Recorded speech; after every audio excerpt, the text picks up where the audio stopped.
Homage to the Blessed, Noble, and Perfectly Enlightened One. Nam mô Sa Đan Thô Sư Chế Đô Ye Ơ La Hờ Đi Sa Miao San Pu Tô Xie.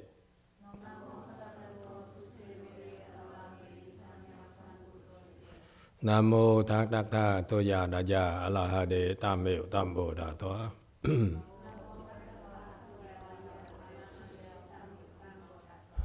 The unsurpassed, profound, subtle, and wonderful Dharma in 100,000 million aeons is difficult to encounter. Now that I am able to see and hear, I will receive and maintain it. I vow to fathom the thus come one's true and actual principles. Wu shang sheng sheng wei miao fa bai qian wan jian an zao yu wo jin jie wen de shou qi Yuan Jie Ru Lai Zhe Shui. O Buddhas and Bodhisattvas, Great Master Qing Liang, Great Master Xuan Hua, all good monks and nuns and all good knowing advisors, Amitabha. 诸佛菩萨、清凉大士、师父、上人各位、出家人各位、善知识，弥陀佛。Chư Phật Bồ Tát, kính thưa Thanh Lương Đại sư, Thượng Tinh Hoa Quý Thầy Cô và quý vị thiện sư thức A Di Đà Phật. Hello everyone, today is the 3rd of January 2025. We're here at Go Forest to begin our sutra lecture, the first sutra lecture of the year. Thank you for the opportunity. I really appreciate it. I want you to know I've been working all afternoon preparing sutra lectures, and it takes a lot out of you when you prepare sutra lectures. And so if I have nothing left to give you tonight, so be it. Okay. But anyway, I'm very proud of all of you. That is, our Chanchi has evolved so much. We started by copying, imitating the Chinese style. My Chinese teacher, Great Master Xuan Hua. And it worked very, very well. Let me tell you, that Chan Chi style there that the Chinese have and the Hinayana have and whoever is really based upon grinding it out. The process to grind it out is to grind it out so that you really don't need a good known advisor. Case in point, Great Master Xu Yun, he was practicing on his own, and then in a hut somewhere in the mountain, and one day he decided to go down and participate in a Chanchi, and basically when he got there, he through a lot of hardship, he nearly died, he nearly drowned because it was torrential rains, karmic obstructions. When great things are about to happen to you, you will encounter a lot of obstructions, particularly going to the temples where you can get great things for yourself, great and wonderful things for yourself.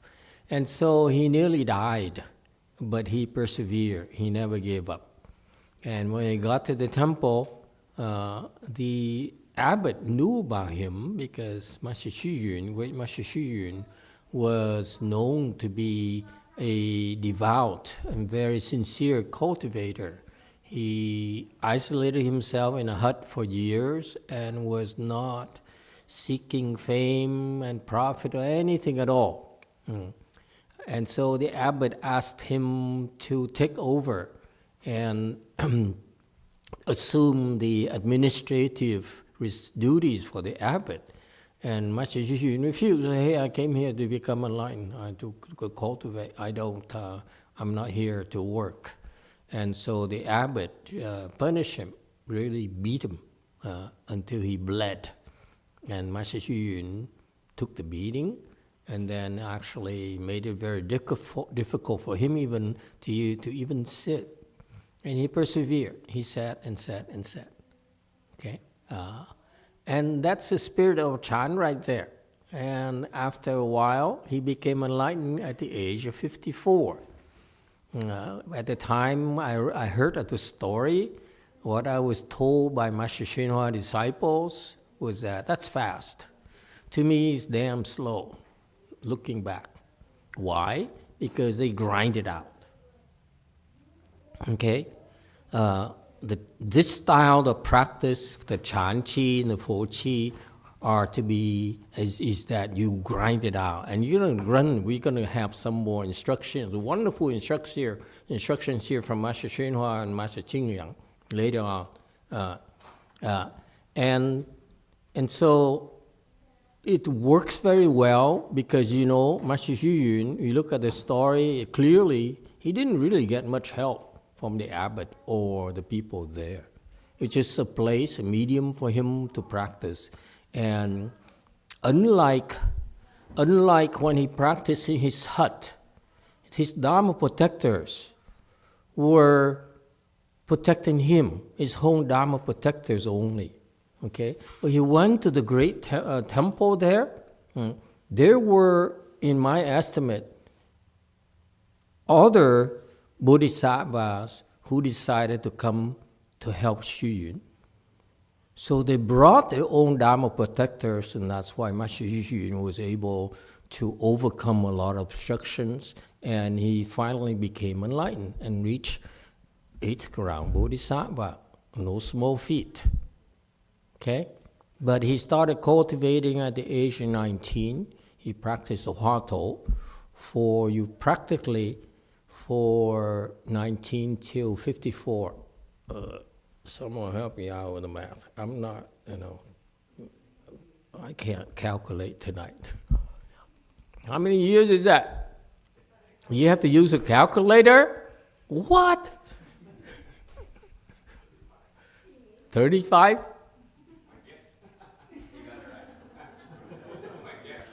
90 and 54. 35 years, 36 years. Okay? To go from zero, when he started, he's just an avid cultivator and seeking enlightenment and so forth, whatever it meant.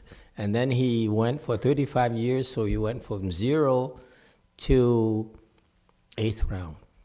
And the Hua-To is a sudden teaching Dharma, by the way. Not the best sudden teaching, but it's sudden teaching. And that's what he did. That symbolizes the way you practice the sudden Dharma in Mahayana. But it took a while, 35 years. Why is that? Because he committed a cardinal sin. He practiced by himself. That's what I called Hinayana Mahayana. If you have Mahayana roots, you'll be seeking a good known advisor for instructions, and you would not need to go through 35 years of your life to become enlightened. So that Chinese Dharma there is, to me, all the Chinese Dharmas, all the other Dharmas that everyone practices out there, including Master Hsuan Dharma. Okay? I would never participate in his Dharma when he was alive, but I was disappointed at the questions that were asked to him, because the quality shows the quality of wisdom, the level of wisdom of the people who ask the questions. Okay? And that's why at those levels, it's good enough. But it's not good enough for you.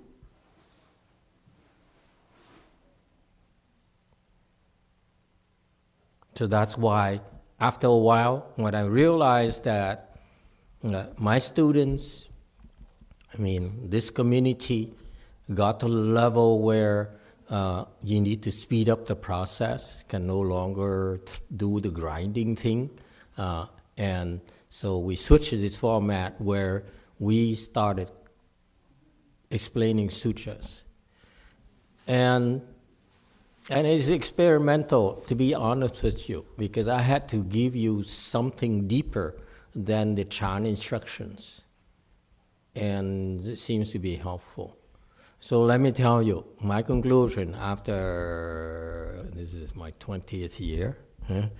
Yeah. That's the longest thing I have ever done in anything in my life, becoming a beggar. It's nothing to write home about, okay? But I sort of like it more than anything else. That's why I'm still doing it. One day when I'm bored, I will quit, I assure you.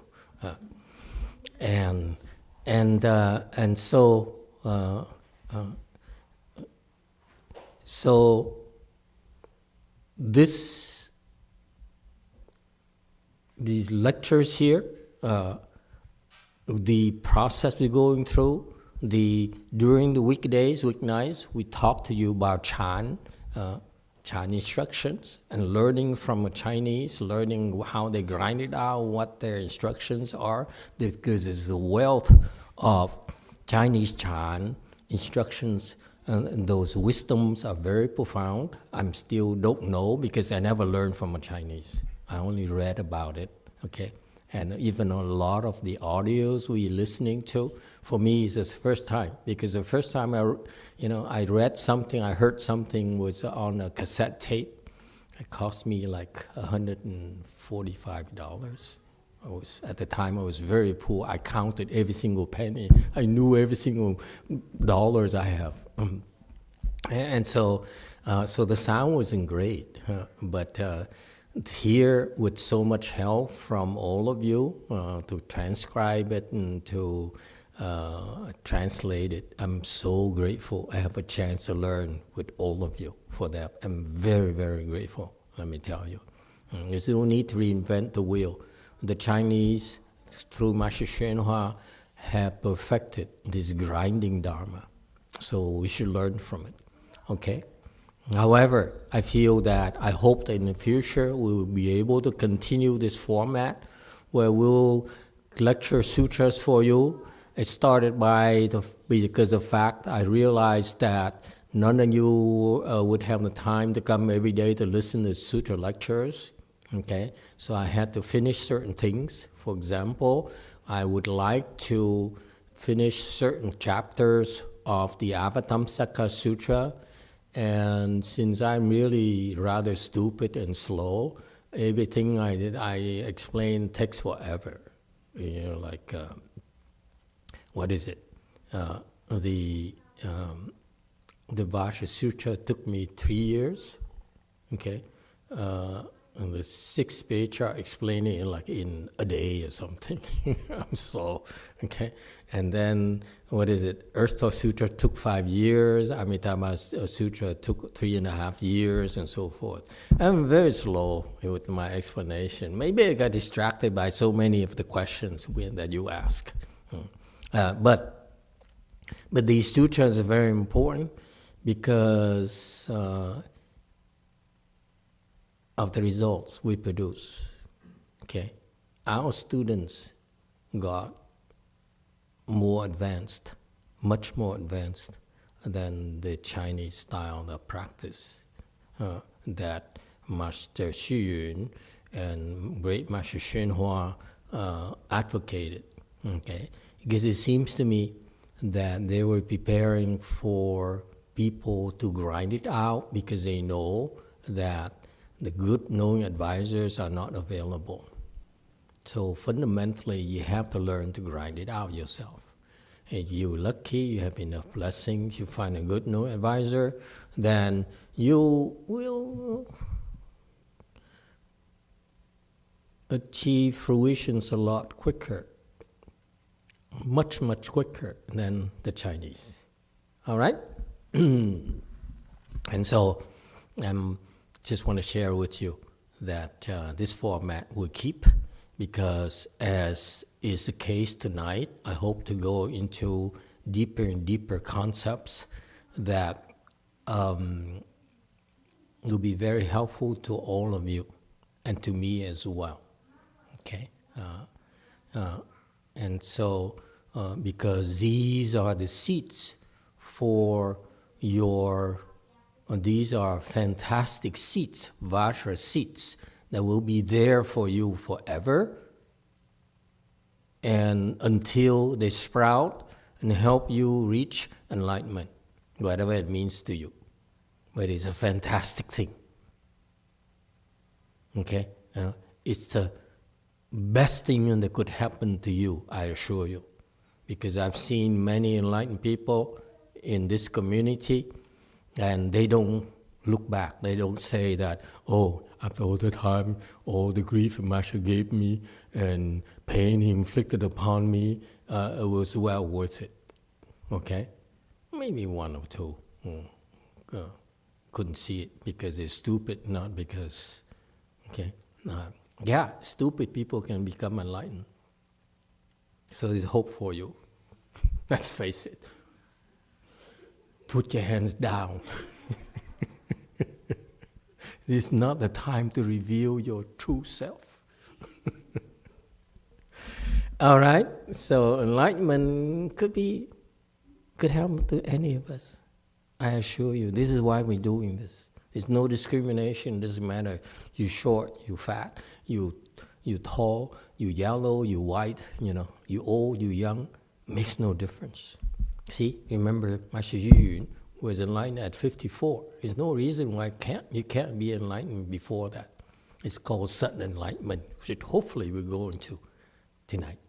Okay? But feel free to ask questions about anything, anytime. Okay? That's always our style.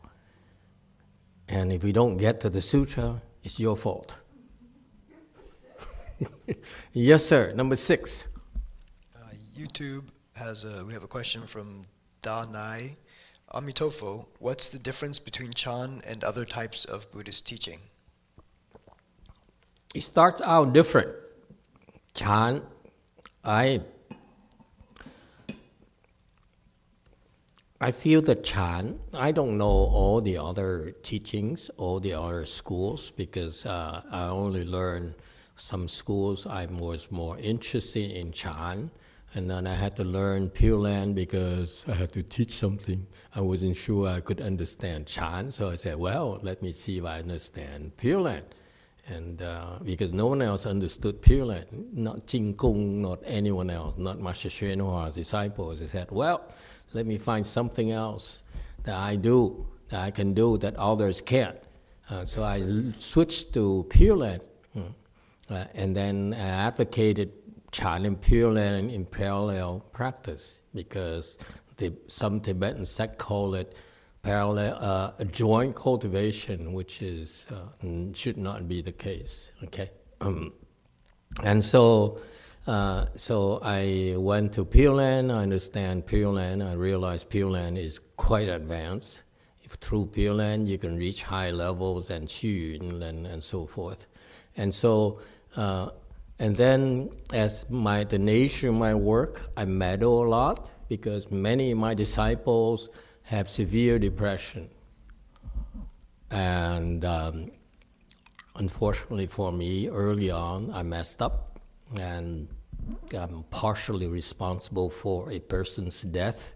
It's suicide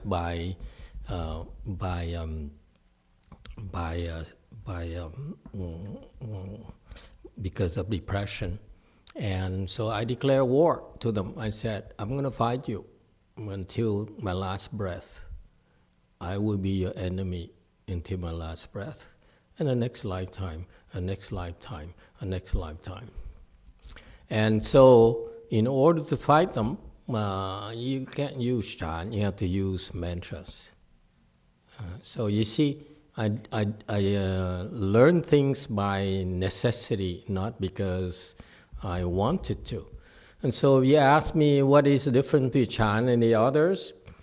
From what I've seen, the 3 types, the 4 and 5 types of teachings from Chinese, meaning Chan, Pure Land, Secret School, teachings, and Vinaya, they're all equally important. Let me put it that way for you. Each one has its strength. For example, we're learning about the teaching school tonight. Why is teaching school important? Because it's the foundation of sudden enlightenment and the great enlightenment and the perfect enlightenment. Without the teaching school, you cannot go very high up there at all. That's why we're lecturing sutras for you. Okay? Vinaya. Vinaya is that I understand a little bit of Vinaya because I spent about 6 months studying Vinaya. I went to Taiwan for 2 years. First year and a half is struggling to learn Chinese and surviving. And 6 months, that's when I read books and listened to tapes on the past lectures on the Vinaya. And so I learned enough. I came back and I meditated, and it dawned on me that Vinaya is a foundation of Chan. So without Vinaya, is no Chan. So you could say that that Vinaya is a foundation of everything.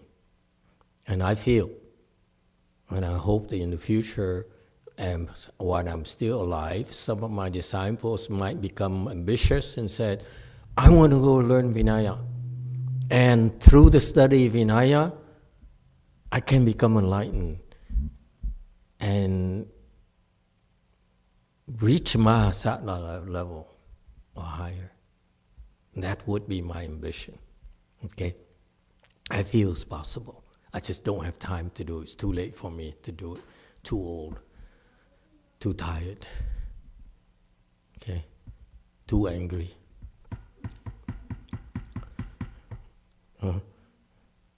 Too poor.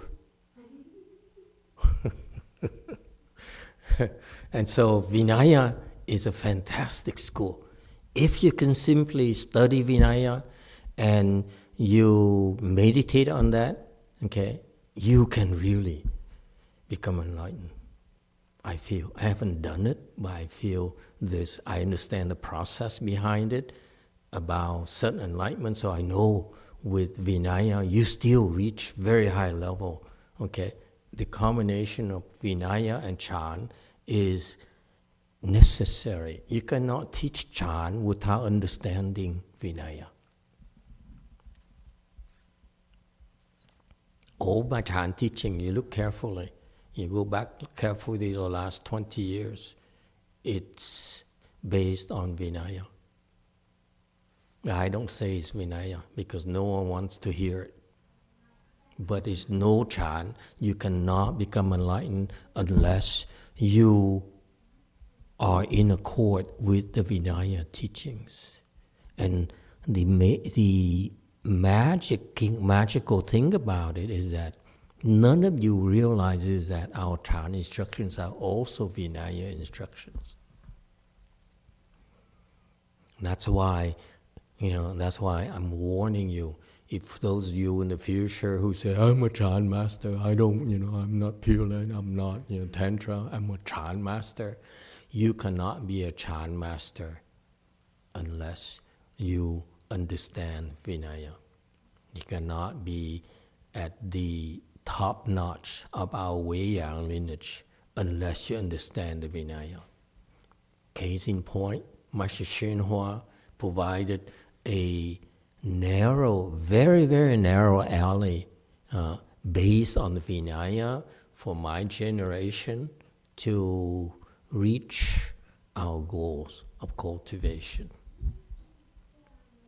And the difference between us is that whoever, adheres to this alley, the best will go the furthest. those who, after he died, he says, I'm now the boss. I'm now the best. Therefore, I'm going to do it my way. Don't do that. I'm warning you. Because after I die, okay, you want to make sure you surpass me. Then you say, now I can take liberties.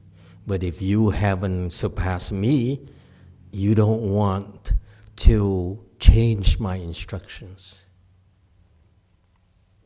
Is it clear? The mistake my peers make, my Dharma brothers make, is that they change his instructions. I did not.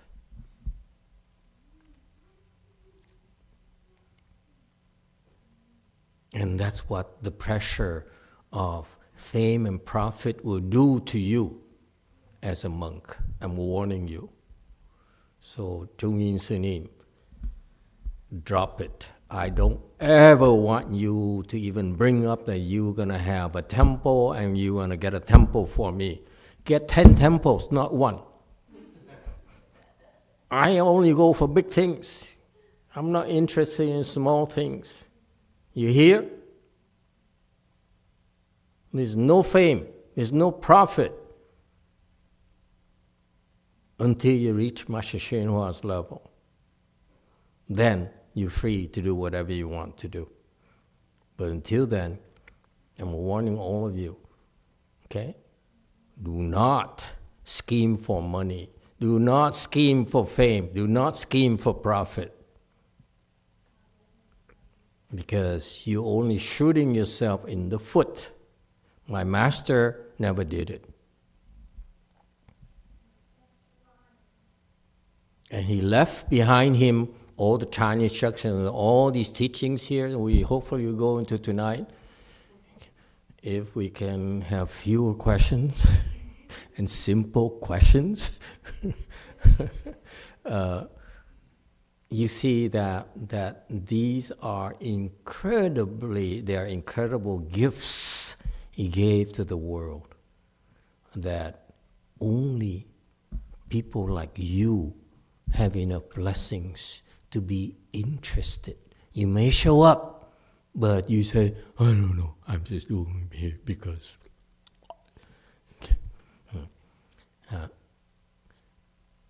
But it's because of your interest that challenges me to discover and tell you more about the hidden meaning behind these teachings. If you weren't interested yourself, okay, yes, I would not spend so much energy to dig up what it really means. Okay, so I just talked about Pure Land, I talked about mantras, I talked about chant, I talked about teachings, I talked about Vinaya school, the 5 schools there.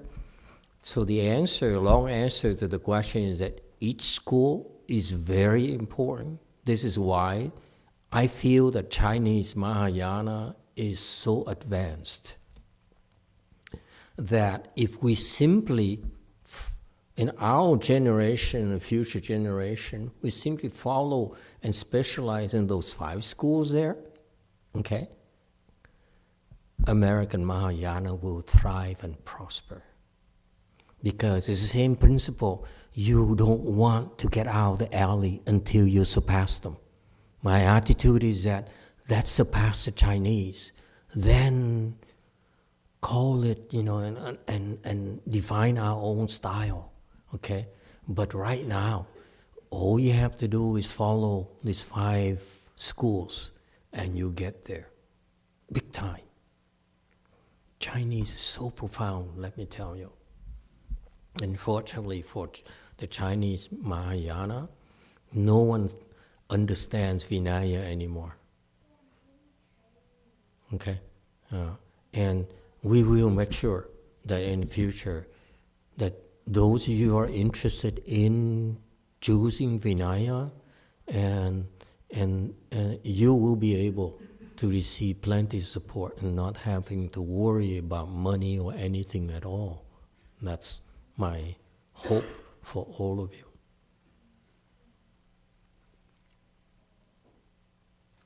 Okay? Okay, so each school has its strength, but I personally like Chan, because Chan strength is training technique. The Wei Yang training technique to me is by far the best. Why is it the best? Because it's the training style that the master cannot limit his students' attainment. Whereas the other schools, Linji and the other schools, I feel the master's level actually hinders the student's level. Wei Yang, we don't allow it to happen. It is no reason for you to go to a master and say, you are the best and I hope to be like you. Wei Yang's mindset, I want to beat you, I want to be better than you. I tried, but I'm too old to beat my master. Well, it doesn't mean I've stopped trying. I'm still trying. Yes, one. Master, no question. You answered the question? No question? What happened? You chicken out or? I'll ask next week during Chan Talk. Doing what? During Chan Talk, I want to hear this. You want to hear this sutra here? You know, I have 100 slides. You see, we started on first slide tonight. Took me half an hour. You think how long would it take me to go to 100 slides? You might as well ask questions because, it's up to you. Yes, Wei Mountain. Master, I have a question. Master, so after you gone, who should we follow? Should we follow your teaching or should we follow the next generation that you're appointing? I have an answer for you. I don't give a damn. After I'm gone, what do I care? It's your life, man. When I'm here, I feel responsible for you. But when it's time for me to go, you know what? When I'm gone, I'm gone. I look at you and say, who you again? If you show up in my neighborhood in a Pure Land, I might recognize you.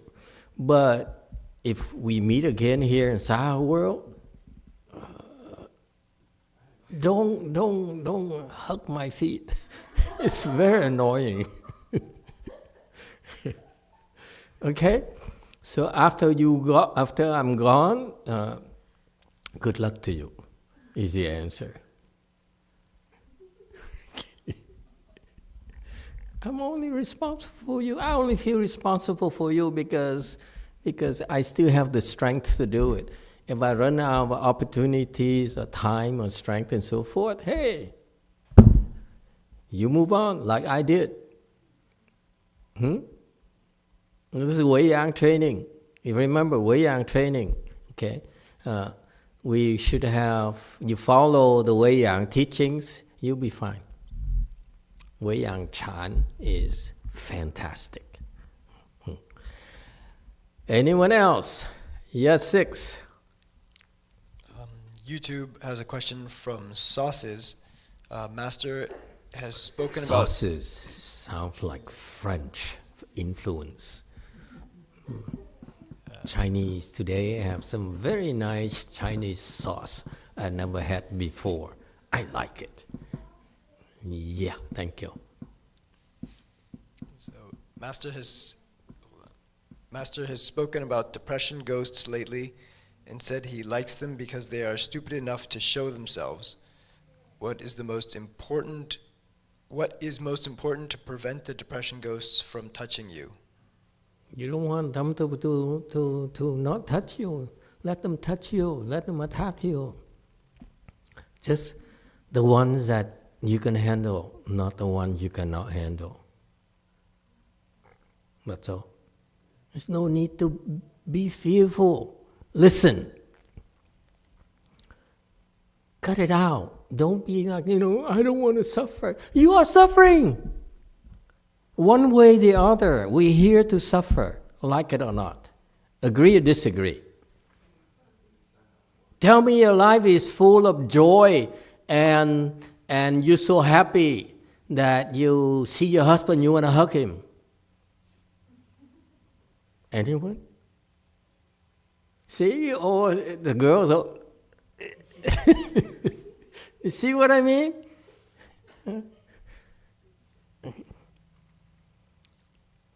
It's suffering. Life is suffering. Cut it out.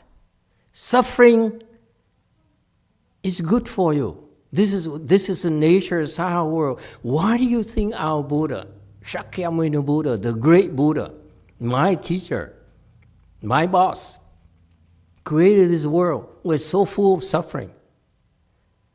It's for our own good. If you know how to handle your suffering, you will know great joy and true happiness.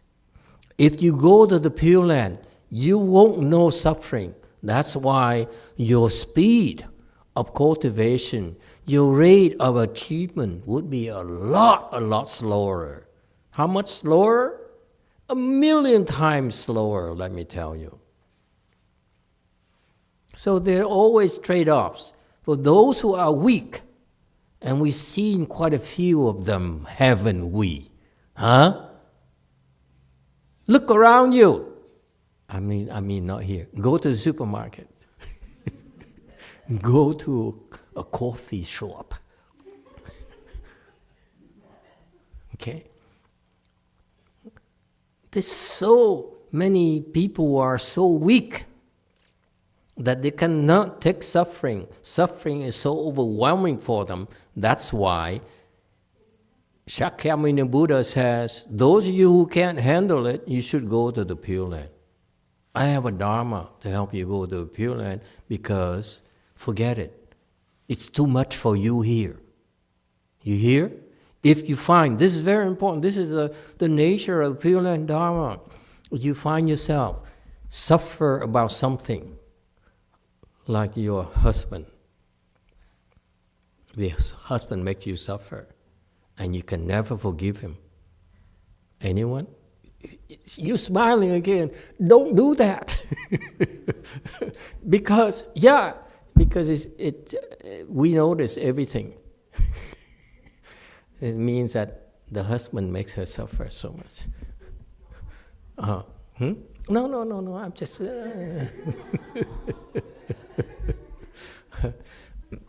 There's always something in this life that makes you suffer, that is, you cannot stand. No? I have one. Finally, she's dead. She's the only one who could hurt me. And she's dead already. Huh? Agree or disagree? There's somewhere in your heart, you have a weakness where it really hurts when you provoked. Yeah? That's a Saha world for you. The weak people don't dare look at it. Those are the ones that should go to the Pure Land. Because in the Pure Land, okay, they will know no suffering whatsoever. And they'll progress safely. And they never know any suffering, only pleasure. Let me tell you, in the Pure Land, you go there, all the pleasure you experience here, whether it's here or in the heavens, okay, everything pales in comparison to the Pure Land. Everything.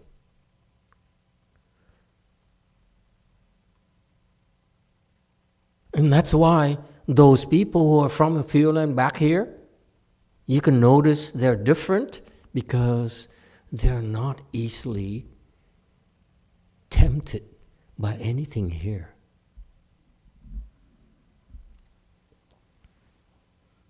I told you the old monk, hopefully he'll survive. We don't know whether he'll survive or not. Okay? The old monk is from the Pure Land. Look at what can tempt him now. Look at him. His entire life is his story. He suffered and suffered, okay? Because, when you're from the Pure Land, you suffer to make up for it all the time. You're in the Pure Land.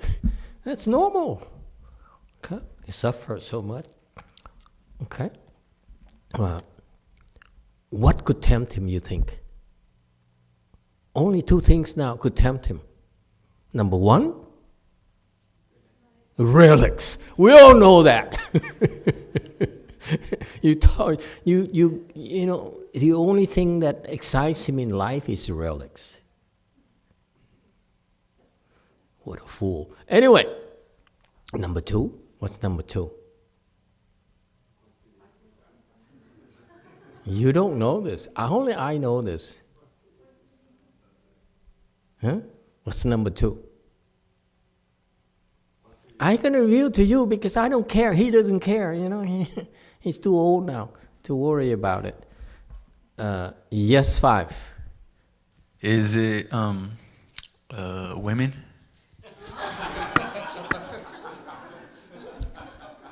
He's like 84 years old. What are you talking about? Is Wei Mountain is a comment or an answer or another question?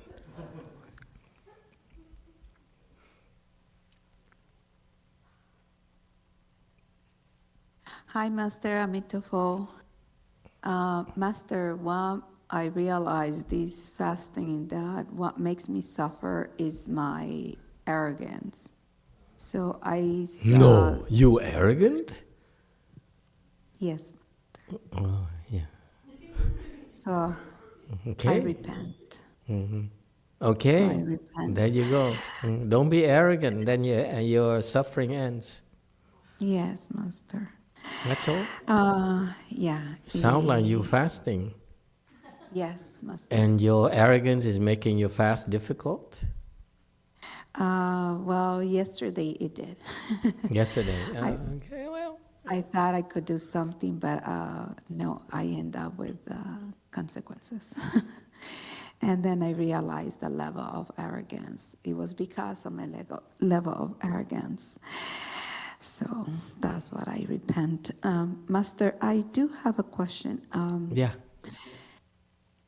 So when somebody do something in their past life and they are reborn as an animal and a cow. And yeah. And then now the cow is now in the supermarket. And people buy it. Yeah. When you eat it, you are eating the dead person, the one that did the transgression, or the ghost, or You eating a cow. yeah. Yeah, you eating the cow. Yeah. Yeah, and some cows are pretty happy. I mean, I'm not eating a cow. Some it's cows just that can drink beer every day, get massage every day. I wouldn't mind being a cow. If I get a massage, someone to massage me every day and then give me beer. You see a cow drinking beer? Oh, it's fantastic. They look so happy. The eyes are so big. Fascinating, like Indian people. Yeah. So you see, Master, yesterday I thought like, oh, I can go out. I wanted to go buy something to prepare for food for people who are eating. Oh, And you when at my- least you try to run away from the temple. Our people who fast here, our people, they take our food and go. All of them. They don't even hide it. They just openly. I said, that's cheating, isn't it? You're eating with not only with your mind, but also with your nose. I don't care. I'm suffering enough. Can't you see? Don't go outside. When you fast, don't go outside. Yeah, that person, the that was, I guess, hidden in the, that turned out to be a cow, was at the supermarket and got on my back. Oh, And that's a really long hurt time me. ago. Don't worry. The cow, you're eating a cow. Don't worry about eating the person who then became a cow. That connection is severed. Okay, doesn't matter. Okay. Don't think so Master. much. Don't think so far. Okay, Master. Okay, Thank you very so good. much. Any other questions? See, I told you one. I don't have a question, just to answer.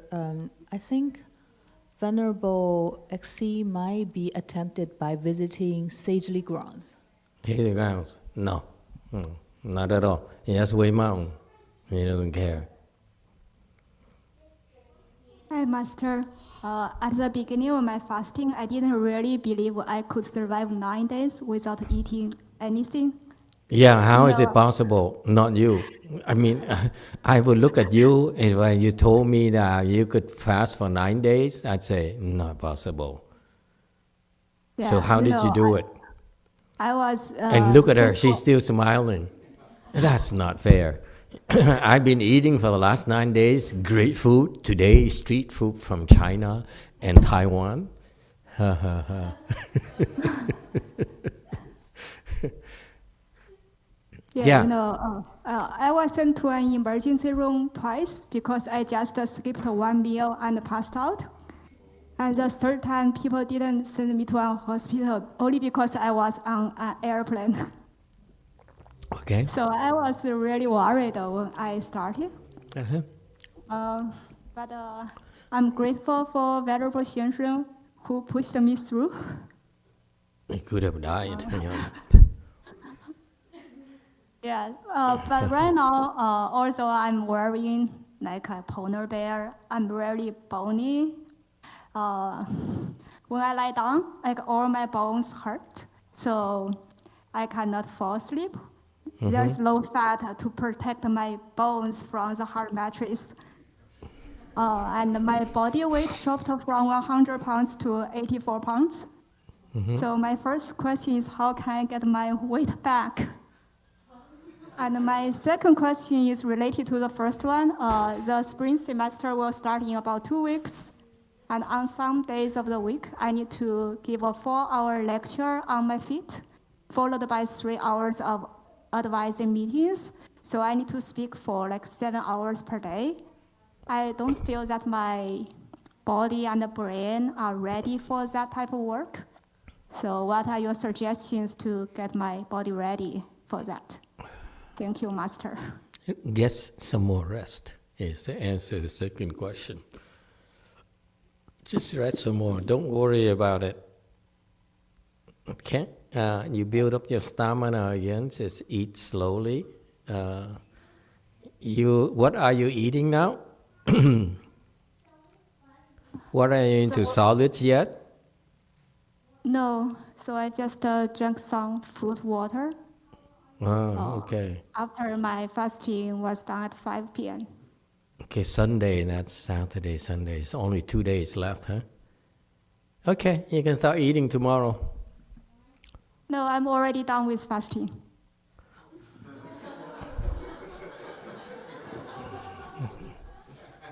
Okay, you can start eating solids midnight. Okay, that's tomorrow. Okay, you'll be fine. Okay, and the stamina will come. Actually, you won't have the stamina, but your mind will be a lot more alert. Okay, so don't be afraid. Be careful about the stamina thing. So during the talk, you may want to have like a can of Pepsi or something. Okay, so you can take a sip if you feel like the energy is not there, because your kung fu is not there yet. That's why you may want some external help, a shot of sugar or something. Okay. Don't use Monster. Monster is very, very bad for you. But you can get by with a little bit of a Coke or a Pepsi or something. Okay? If you need to. I don't think you need to. You'll be amazed. You'll be amazed at how much energy and strength you have. Okay, just start eating tonight and eat. Start with the solids. Stay away from the oil. Avoid the oily stuff. Keep it natural. Few chemicals, and eat through the night. Okay, if you eat some, and then you go to bed, and then get up and eat some more, many small meals. Okay, you'll be fine. Okay, Friday, thank you. Saturday, Sunday. Yeah, you'll be fine. Yeah, 7. To answer the question previously, is Master C attached to saving living beings? Yeah, yes. Yeah. I don't know where I came from. Anyway, you see, in the Pure Land there's no relics. So that's why he's not prepared for it. Number 2, in Pure Land there's no women. Yeah, young ones. If you sweet talk to him, any woman who sweet talk to him, he will love you to death. Saving others, yeah, all those fools all want to save others. That Vietnam group that that they practice their Vietnamese mantras, and they think they can save everyone. They're supposed to save everyone. They tell each other, themselves, that they're helping people go to the Pure Land. Nothing is further from the truth. They can't help people go to the Pure Land. You think, we're very selective. What do you think you are? We don't accept everyone. No. And so anyway, these Vietnamese people, I feel they're misguided, trying to save everyone. Okay, any other questions? Okay. Shall we go to the sutra? Entry into principle means dispensing with the pair, and then the 3 and 1 are both gone. But when considering the Buddha's manner of teaching, there can be either 3 or 1. 若入理双福，则三一两亡；若曰佛化仪，则能三能一。 Okay, so we in the area of this prologue here, where he's talking about a lot of profound Buddhist principles, and he does a survey of all the Buddhist teachings and how right now this section, how the Indians classify those teachings. So this is good for you in that you'll be able to hear these jargons. You see, when I speak Dharma to you, I speak using very simple terms because the objective is different. Okay, the objective is to help you cultivate and teach you how to cultivate. And to teach how to cultivate, I don't need a lot of jargons. I need to yell at you, I need to beat you up, I need to threaten you, I need to be mean, and so forth. Okay? And so I don't need a lot of Buddhist jargons. I can be my real self. Okay. But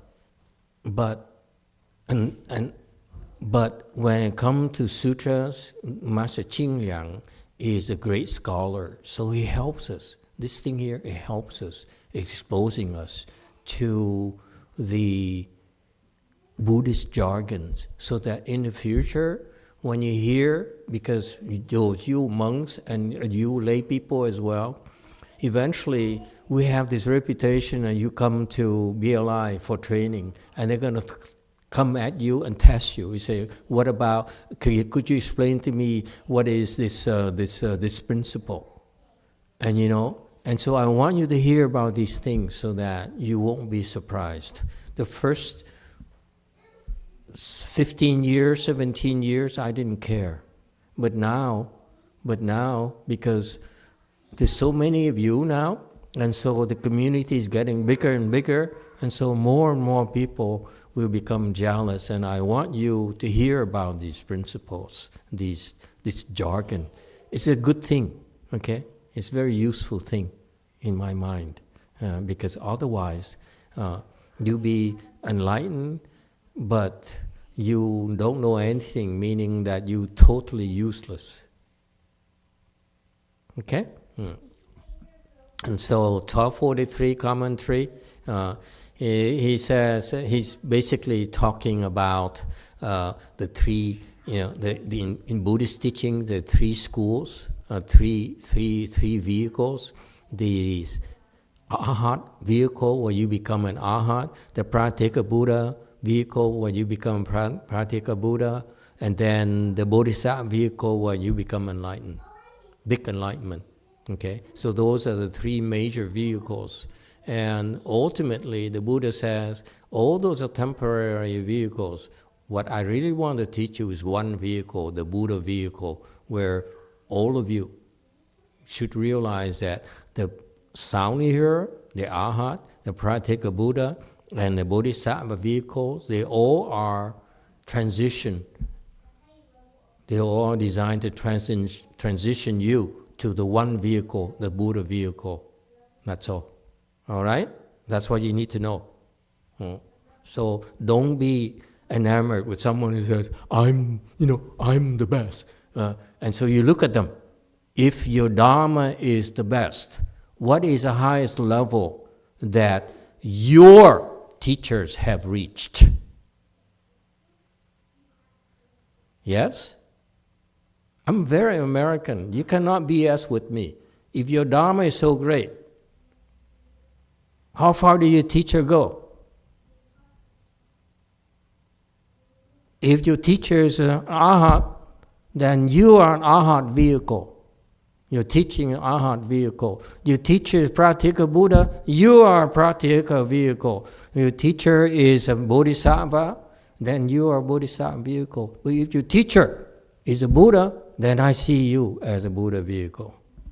How's that? Is that clear? There's no excuses for us. Okay? So stop BSing with us. Where have you been? Who's your teacher? What can he do? You're entitled to ask that. Okay? I don't beat around the bush. And so that's what it says here. It's not three, not one, it doesn't matter. But actually, if you have wisdom, then there's not a single Dharma established. Meaning it's no Chinese, it's no Japanese, it's no Vietnamese, it's no Tibetan, it's nothing whatsoever. It's no American. Bottom line. If your teacher still says, I am. And then, isn't that what the song says? Then your teacher has not reached the one vehicle yet. There's no need for you to proclaim yourself as Chinese, as Tibetan, as Vietnamese, and so forth. If you're so stuck on that, you say, I'm only Japanese, then your Dharma is not the one vehicle. Is it clear? Learn to listen and discern the nature of the path you're choosing, because it affects your future, folks. Because if your teacher tells you all you can do is be like me, run. If I will always be better than you, run. Because that's not the one vehicle that the Buddha teaches.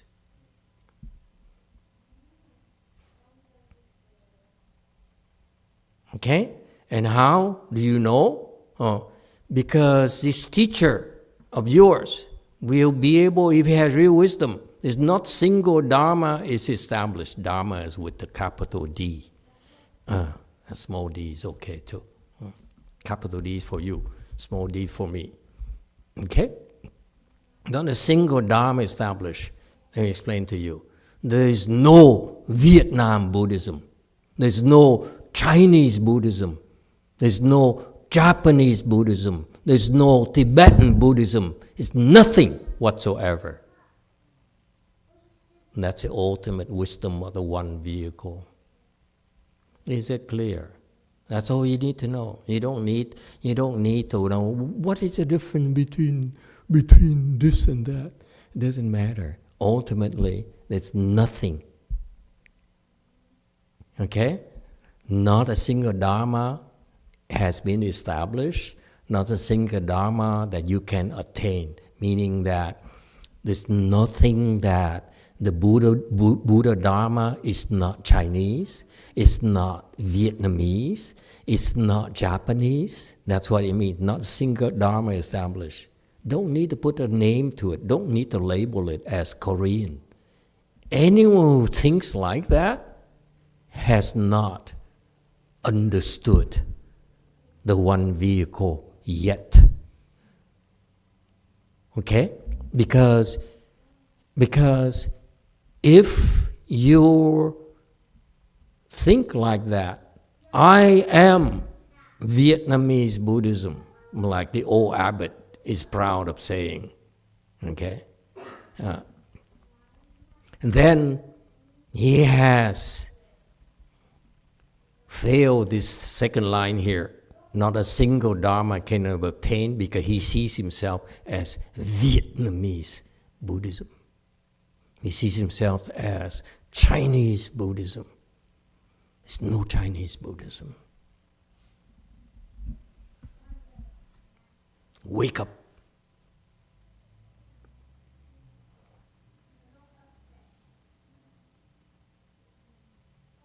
There isn't anything at all. And that's the perfect teaching. That's a one Buddha vehicle. Yes, KU2.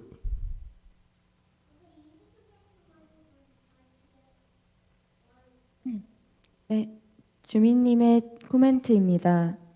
마스터 현지 노스님은 서리를 좋아하고 한국을 좋아하고 소외받고 약한 사람들에게 관심을 주고 자비를 주십니다. Jumi's comment, Master C likes relics, he likes Korea, and he gives compassion to the weak people. You're right. Okay, so Ifa Buli. Okay, meaning that this person looks at the Buddha Dharma, okay, and he sees it as empty. He sees nothing at all. You still see it as Chinese. You still see it as Vietnamese. You still see it as American. Okay? And that's why your wisdom is limited. Okay? So this is a teaching that reminds you, the one vehicle here that we're teaching you is that there's not a single Dharma that we are establishing. It's nothing whatsoever. Okay? And therefore, it's not a single Dharma that you can attain. The teacher established nothing. There's nothing that you can attain. Don't label yourself. That's the ultimate teaching.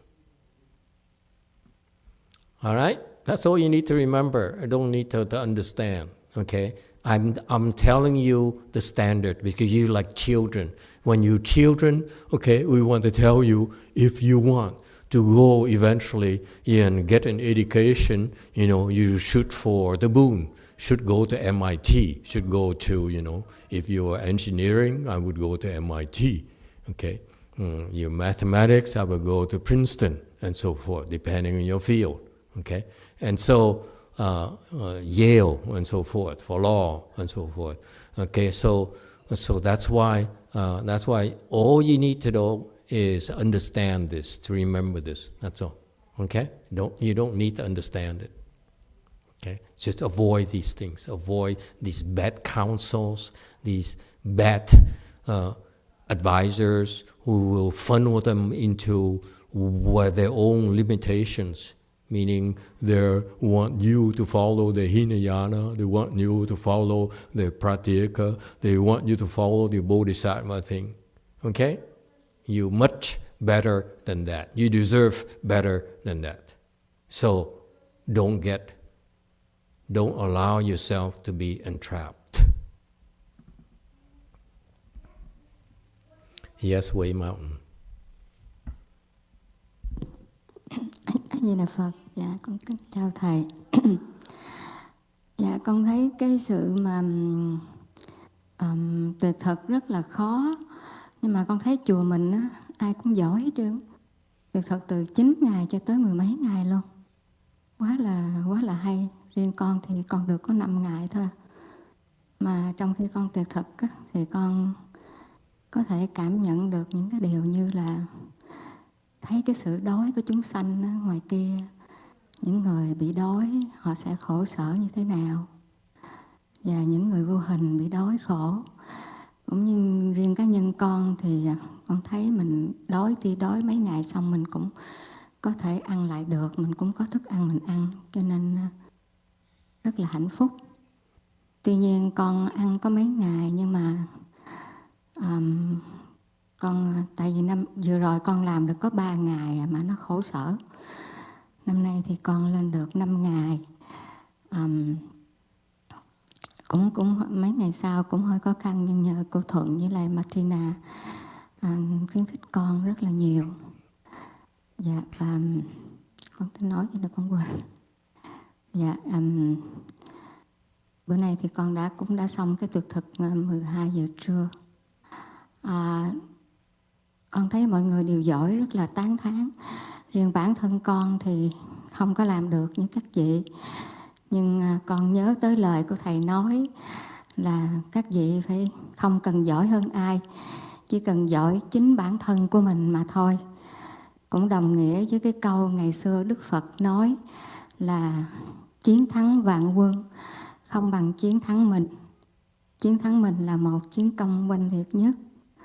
Dạ, con xin tán thán tất cả các chư vị ở chùa của mình đã làm được những cái điều rất là hay như vậy. Riêng con thì dở lắm, nhưng mà con cũng không có còn khó chịu nơi bản tâm mình, nhờ cái lời nói của thầy phải giỏi hơn chính bản thân mình. Con thấy con giỏi hơn được mấy ngày, cho nên con rất là mừng. Hôm nay thì con 12 giờ trưa con xong, nhưng mà bụng con thì nó cũng còn đau. Nhưng mà con vậy là tối nay, ngày mai con có thể ăn đồ cứng được hả thầy? Không cần ăn cháo nữa thầy. Tại vì con thèm. Tự nhiên con nhịn ăn xong con thèm chua cay mà con không ăn được.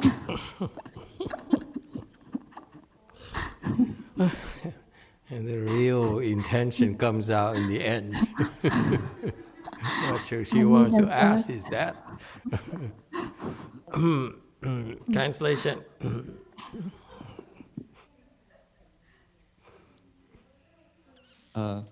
Amitabha. Hello, Master. I felt that your fasting Dhamma is very wonderful and very hard. A lot of people here in our workplace has been fasting for 9 days or to more than that. However, I myself can only fast for 5 days. But during these times, when I was fasting, I could feel that the hunger of living beings outside, those people who's really thirsty and hungry, there's nothing that they can do. And also for those invisible that they're really hungry. But however, I myself, even though that I'm hungry, but then later on, I will be able to get back and consuming food. So I feel very happy about it. But so then last time, my fast only lasts for 3 days and it's very painful. But this time I was able to last for 5 days. It's very painful, very difficult, but because of the help of Venerable Shinshun and Martina, I was able to complete my 5th day of fasting, and I'm very happy. I will be finishing. I finished fasting at 12 o'clock today, and I asked myself. I understand that a lot of people around us, myself, very good about fasting, but Master has a saying, you don't need to be better than other people. You only need to be better than yourself. So it's in line with what the Buddha say, you conquer 10,000 troops. It's not even better than you conquer yourself. That is the best things you can do. So because of that, I listened to Master, I felt better about myself. So then I have a question. So tonight, can I please eat hard food instead of just consuming liquid? Because this time of fasting, I crave for sour and spicy food, but I couldn't eat. Okay, not tonight. You should suffer a little bit longer. You see, when we say 5 days, actually it takes you 7 days before, 2 more days before you can begin to eat normally. Okay? So for you personally this time, I think you should go very slow. You should follow this, breaking the fast dharma there, which is very, very slow and much better for you. Okay? Don't try to rush through it. Okay? And it will make you even more humble.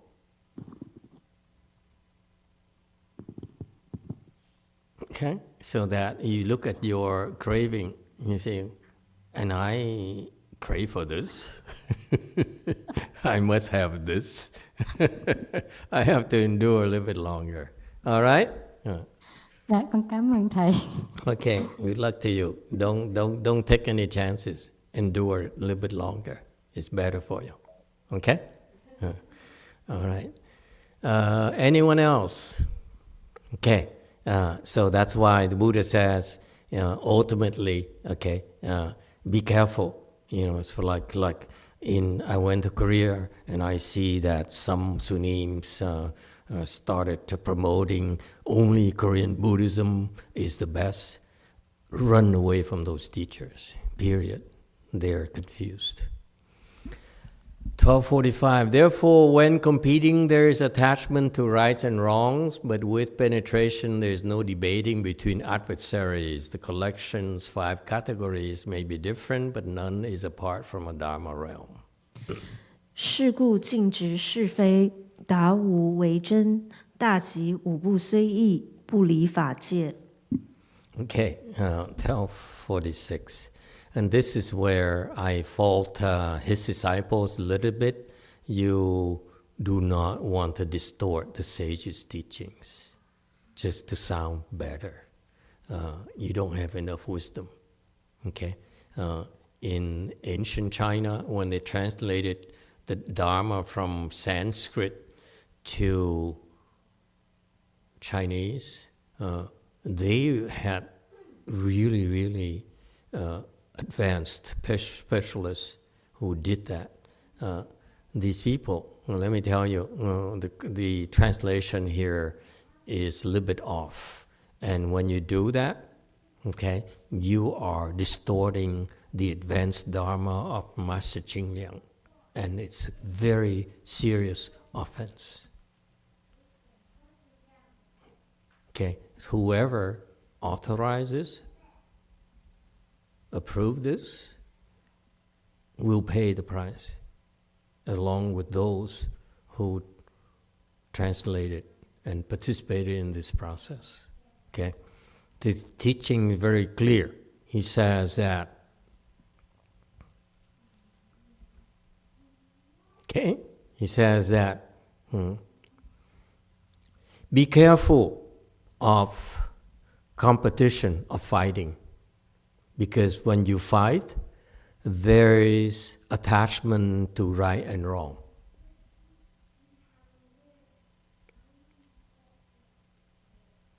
Okay? This goes back to the fundamental teacher, the fundamental 6 principles that Master Shinhua said. Okay? No fighting, remember? The first principle is no fighting. Okay? And he says, this explains to you why. When there's fighting, and there's competition, there's attachment to right and wrong. Okay? That's worldly. That's what worldly people do. And it cannot open your wisdom.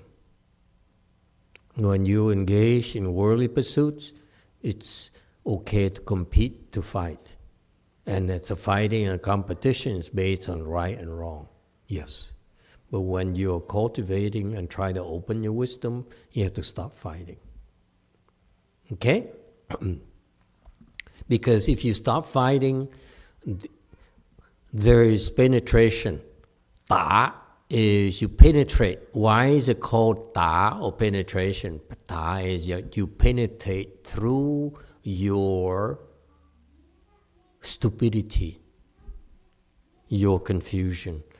Confusion is there for you to penetrate. Just like those stupid depression ghosts are there to give you a hard time in order for you to rise above them.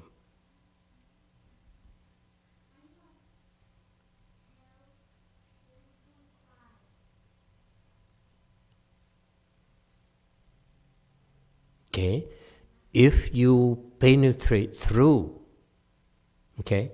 If you rise above your depression ghost attack, you'll be free and you'll be happier. And happier and happier and happier. That's why I proclaim them to be stupid, because I simply use them to let them attack you. Instead of, if they don't attack you, it would be a lot slower for you to rise above it. You have no incentives. Don't be so weak as I don't want to suffer. You're here to suffer, idiot. You're only denying your suffering. You're fooling yourself because you're so weak you don't dare look at it. Yes, that's the case. Stop thinking you that smart. Stop thinking that your life is under control. Go to the Pure Land. That's the only hope for you. Be more humble.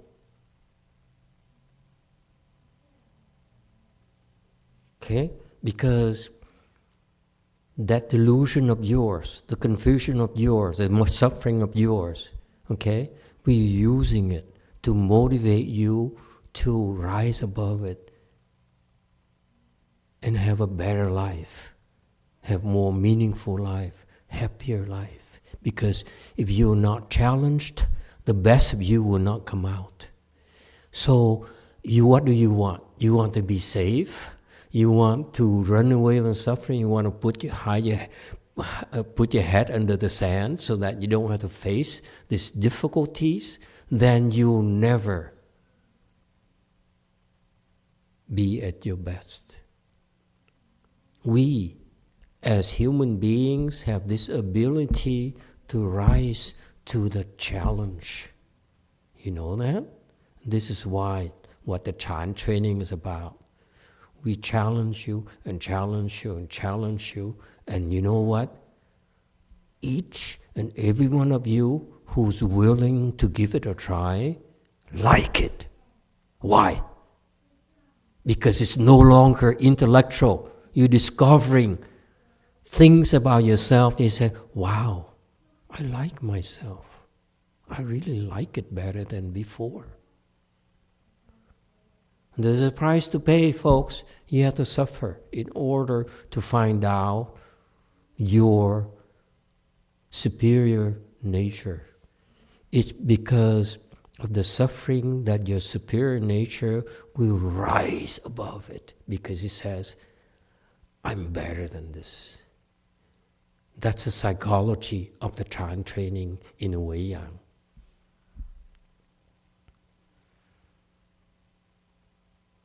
It's called measured difficulties. It's by design. If it's too much, you break, like the one half disciple of mine who died because it's too much for him.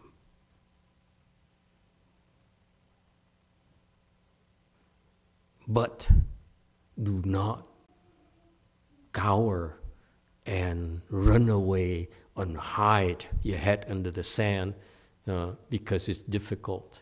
Just listen to that woman who just asked.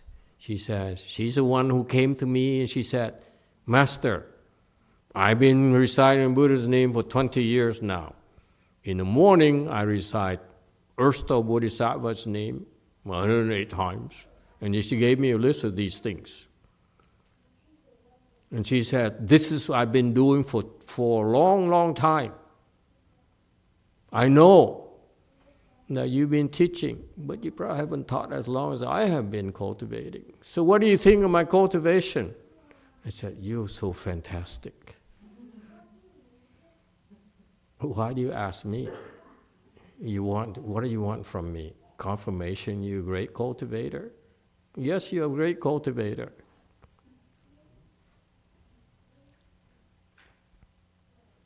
But I didn't dare ask her, are you enlightened yet? Have you seen the Buddha yet? Have you entered the Buddha's recitation yet? You all talk. You all brag about it. But the bottom line, what have you accomplished? What have you gained? What have you attained? You are more peaceful or not? You feel happier inside or not? You feel life is worth living or not? Huh? You feel your ego has diminished or not? Is it going bigger or bigger when you learn the Buddha Dharma and you practice the Buddha Dharma, or the ego shrinks and shrinks? If your ego gets bigger and you feel you're so important and you're better than anyone else, you know what? You're on the wrong tracks. Get the hell out of there. You're hurting yourself. You know why I talk like this? Because I need to slap you in the face to remind you, get the hell out of that track. It's not good for you. Because no one else dares do that for you. No one cares. And besides, I'm violent. I like it. Yes, question over here, number 4. Is it good to persuade happiness? Because when you persuade happiness and then you don't get it, is it cause more suffering? Good question. Is it okay to pursue happiness? Yes, it is okay. It's American. We guaranteed the pursuit of happiness. And that's what it means to be American. Republican and Democrat. We all guaranteed that right. But don't mess with Trump or Elon. Okay, it'll make life miserable for you. But besides that, okay, anything else is okay. Is it okay to pursue happiness?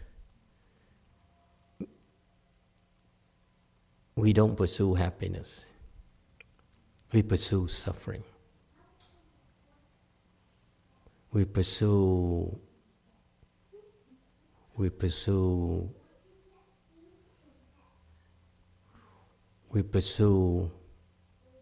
putting an end. We don't look at happiness because this is what worldly people do. They look at on the plus side. They look at happiness. They look at gains. They look at money. They look at me. I'm important. Why can't you respect me and respect me more? Okay? That's the wrong side of the equation. If you want to be happy, we look at the other side of the equation. You know what happiness entails?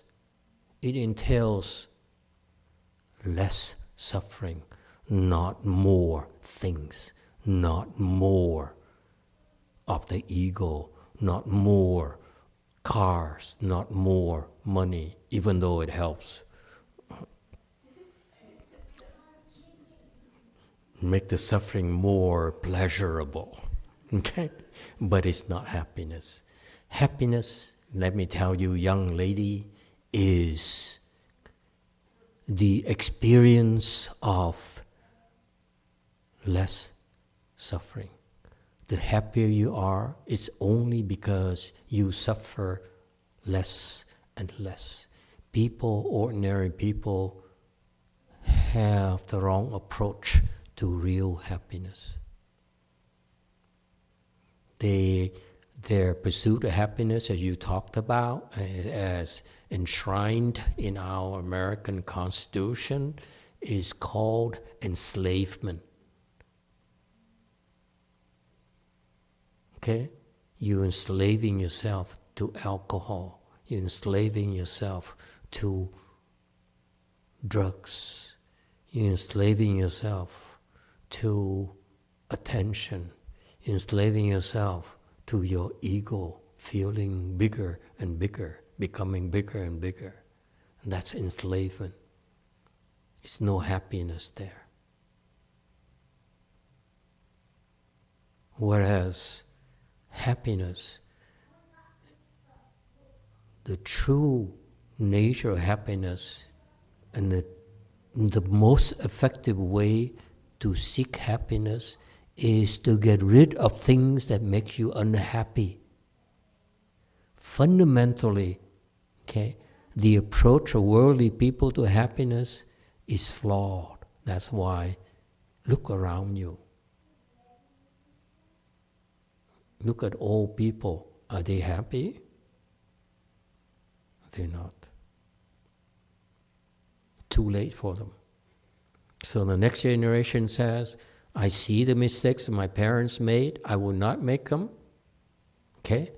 I will find my way. I will find my size of happiness in life. And you know what?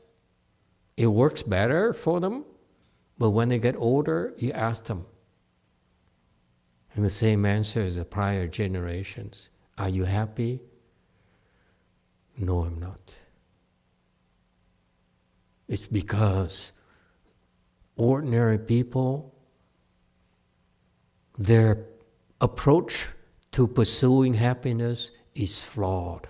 That's why historically, in the history of mankind, the last 5,000 years since Egypt and the Neanderthals, no one is happy.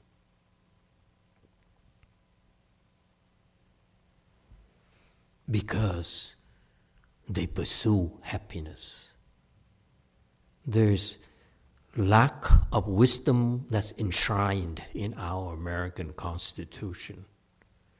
It's okay for you to be unhappy for life.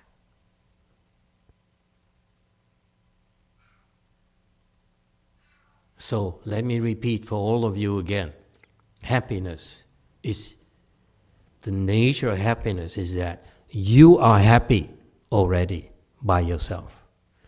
But you have things that makes you unhappy. Okay?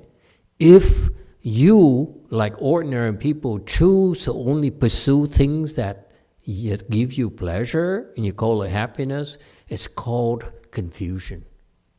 Because, as I said, it's enslavement. Okay?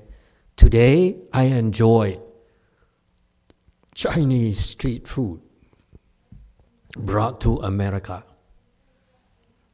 Okay?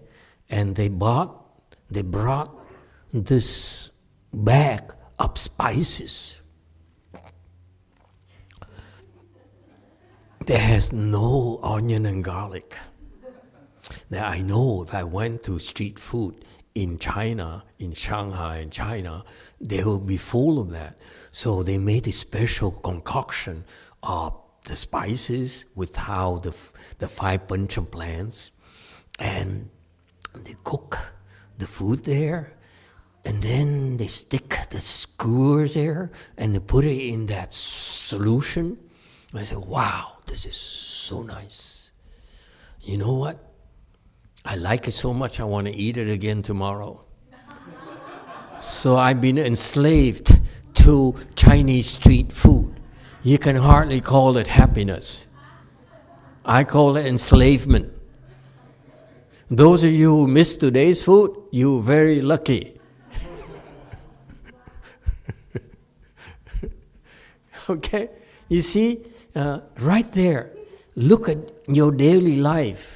Look at the things that give you pleasure, actually are enslaving you, are creating cravings for you. This woman who just finished fasting, what does she crave?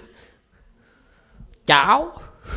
Of all the things in the world, she wants porridge, solid porridge. Isn't it crazy? Huh? All right? And so, that's why the approach of ordinary people, that's how you can tell people who have wisdom versus people who have no wisdom. People who have no wisdom, okay, they don't know how to pursue happiness. They're so confused. They're enslaving themselves. That's all they're doing, okay? Whereas the people who understand how to pursue happiness, this is what they do, okay? They reduce those elements, those things that make them unhappy. For example, you know, having a beer feels good. Yeah? I love imported beers. I don't like American beers. Okay? I love imported beers. You give me Guinness, you give me Beck's, you give me, I cannot name them all anymore. That's happiness. Okay? So after I became a monk, okay, I deprived myself of beer, believe it or not. Some monks still stealthily go to the liquor store and buy some beers and drink it in the cars. By giving up beer, you give up those flavors, but you also, on the other hand, freeing you from being slaved to imported beers. Okay? It's not the beer, let me tell you. It's the attachment, that the craving for the beer that enslaves you. Don't blame the beer. The beer is innocent. The beer is beautiful in its glorious ways. I see nothing wrong with Johnny Walker Blue Label. Visop is so Vietnamese. Okay? When I was 25 years ago, Visop is what you drink, man. What men drink. And along with frog legs. We know how to live. And fun for me, when I was 19 years old, 18 years old, was go to these quang nhậu. You know what quang nhậu is? That's where you get frog legs fried in butter and garlic and Maggi. And then you drink beer 33, the big bottle, with that label that has a face of a tiger. And you drink it until you're drunk, and you crawl to your bike, and you drive home. And that's happiness for us, day after day after day. Isn't that glorious happiness? And you cannot blame the beer. The beer is innocent. The frog legs is innocent. The restaurants are innocent. Okay? It's you who choose to be enslaved by those things. So let me tell you about true happiness. So I'm talking about enslaving versus depriving yourself. That's what you say. So what's happy about that? Let me tell you about real happiness. Real happiness, and boys, don't quote me, is that you first learn to deprive yourself from the attachment until you no longer crave for it. That's when you're free to drink, you're free to eat. Anything you want. That's true happiness. Now you can eat, you can drink Visa, and you enjoy at that moment only, and no more. Whereas ordinary people, they drink the blue label Johnny Walker, and after they drink it, they crave for it again. Like that woman who craving for Tao. That's unhappiness. But she's on the way to being happy. Because you understand happiness? Happiness is not deprivation, mind you. True happiness is to be able to enjoy without attachments. If you enjoy and you are attached to it, it's called enslavement. It's not happiness. The pursuit of enslavement, not the pursuit of happiness. We pursue happiness by starting by this process. We let go and we deprive ourselves because it clears our head so that we see clearer, and then it brings you to eventually us to the point where we are no longer attached to it. Therefore, it's safe to enjoy it if we want to.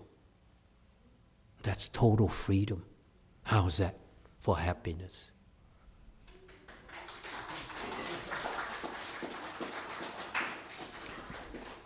Imported beers for life.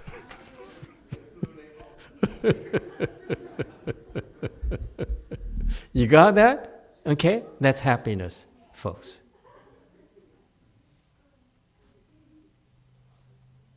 Don't look at the other teacher said, you need to deprive yourself, you need to abstain from this. Yes, only a starting point in order for you to learn to identify your attachment and let go of your attachment, then you're free. When you're free from attachments, you can do anything you want.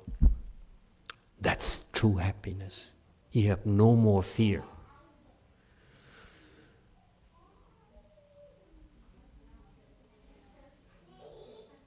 Okay, final question, DTT, and then we stop tonight. Amitabha Master, I have a question about the... I love... What's that drink again? That alcohol thing? I went to Mexico City a long time ago to do business. And this man here brought me his favorite restaurant and gave me some Jose Cuervo. What is that called, that drink? She doesn't drink at all, this woman. You might as well become a nun. Tequila, excuse me. Yeah, tequila. Tequila or mezcal, Okay. maybe? Yeah. Mezcal. 100-year-old tequila. Whoa. I said, wow. I love tequila. Sorry, I got distracted. You can tell I'm very still attached to tequila. Well, tequila is good. Excuse me? Once? I don't drink it anymore, but it's good. It's good. Tequila is good. It's very popular, actually. Very popular, yeah. No, it's 100-year-old tequila bottle that she kept it for him. This guy is a real playboy. He says, this is my favorite restaurant. She cooks the best food for me, so I leave her my tequila, so I don't have to bring it every time. Oh, Real playboy. They know how to live, the Mexicans. Master, I have a question about the one vehicle. Yes. That means that all the Dharma doors that we practice here at Body Light, and also all the Dharma doors in the whole world, even the false ones, yes, are actually the one vehicle, and all of these are all that interfuse with the one vehicle? Yes. It's all. That's why, you see, that's why we embrace Hinayana, we embrace Catholicism, Judaism, Vietnam, Taiwan, Tibetan, Japanese. We embrace them all because all those are just preparations for us to teach you the one vehicle. Okay? There's no need to discriminate. And that's what all I'm teaching you tonight. There's no need to say that I'm Chinese, I'm American. Okay, those are temporary names, but eventually the ultimate Buddha Dharma is the one vehicle of the Dharma realm. Okay, the national ethnicity boundaries are too small. The one vehicle means the one vehicle here for the entire universe. Okay? It's only one that embraces everything, because everything, doesn't matter who you are, we have the Dharma to help you become a Buddha. And all of you can become Buddhas. And all of you will become Buddhas. Yes, losers like you can become Buddhas.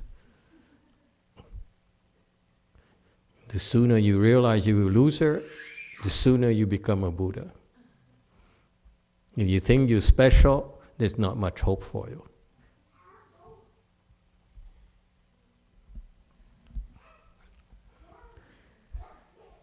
All right. Thank you, everyone. See you next week. Is there a next week? Yeah. Yeah, 6, quickly, that's it. I'm running out of time. Master, I was just going to ask quickly, I've been just sitting here and only uncrossing my legs to eat a little bit at lunchtime, but then I'm very sleepy and just sleeping a lot. And I'm trying to recite mantras or recite the Vajra Sutra, but is it good to just continue just crossing my legs? Or anything else I should be doing or trying to cultivate? Fight. Keep fighting.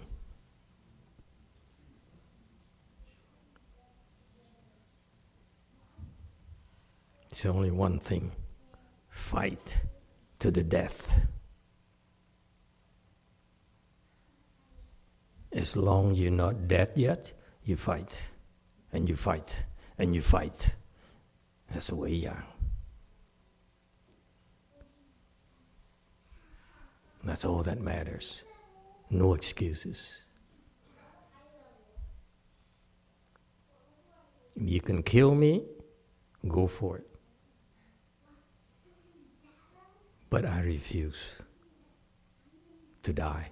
I will fight and fight and fight.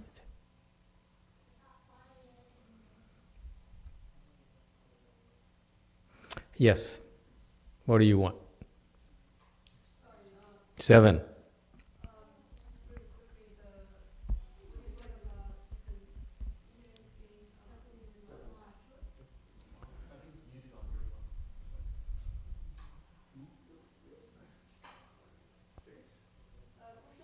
Question about what you said, Master, earlier about you can eat what you want if you're not attached to it.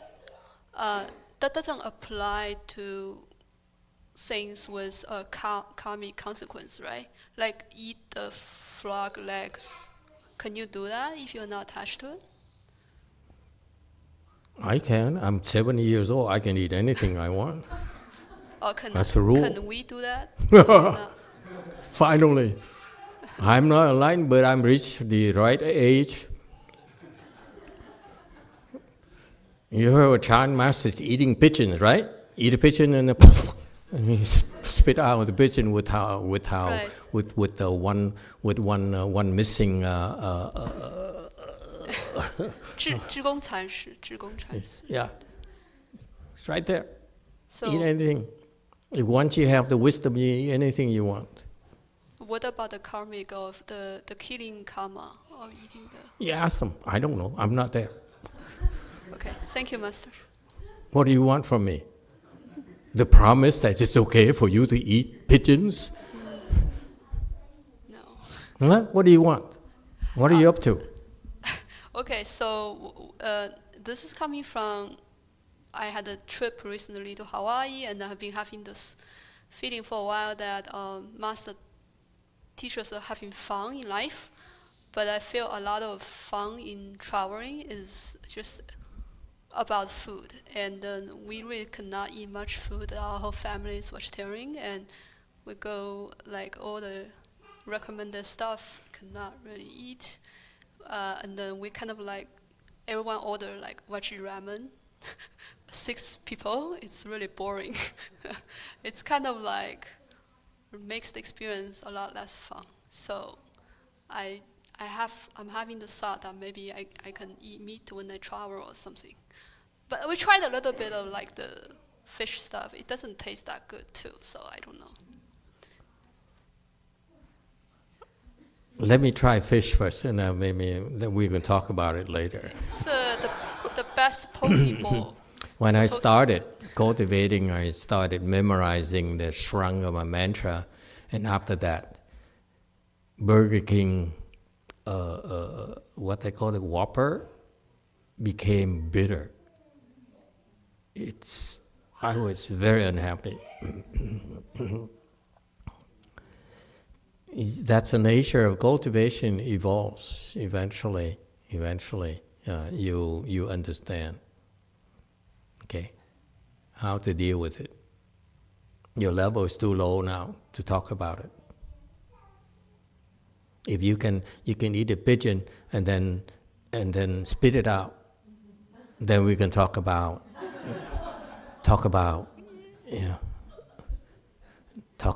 attachment to food. Don't think you're the same. These people, they are different levels.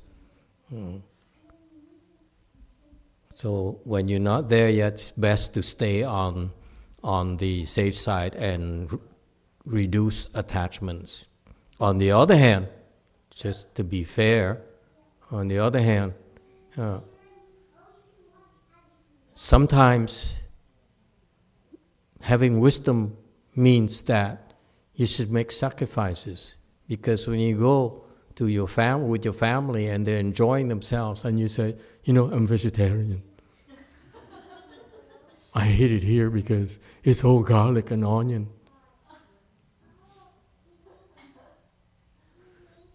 Then I would not call that enlightened person, but I call that a bitch. Why can't you just empty yourself and eat onion and garlic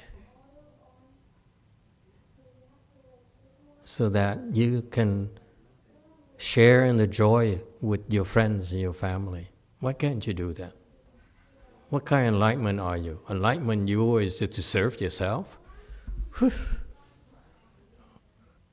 I would not be impressed. See, you're not there yet. That's why you still don't understand. Work harder.